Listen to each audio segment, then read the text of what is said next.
Hi అండి, అందరికీ good morning. ఎలా ఉన్నారు, బాగున్నారా? సో నేనైతే మార్నింగ్ అనమాట కాలేజీకి వచ్చేసాను. సో అది కూడా బ్రేక్ఫాస్ట్ అయితే చేయలేదు, బట్ రప్పించుకున్నాను,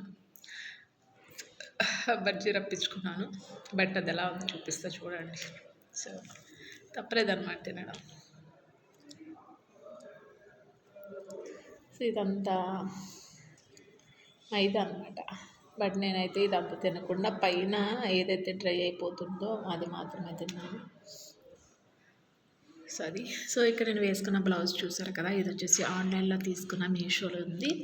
సో చాలా అంటే చాలా బాగున్నాయి. మీకు ఎవరికైనా కావాలి అనుకుంటే కనుక లింక్ కనుక కింద కామెంట్ చేయండి. కామెంట్ చేస్తే కనుక చాలా రీజనబుల్, 150 నుంచి 200 to 50 వరకు ఉన్నాయి. సో మనకి స్టిచ్చింగే చాలా ఎక్కువైపోతుంది కదా. సో ఇలా ఆన్లైన్లో తీసుకుని కనుక వేసుకుంటే పేరప్ చేసుకుంటే చాలా చాలా బాగుంది. బ్లౌజ్ కూడా చాలా కంఫర్ట్గా ఉంది అనమాట.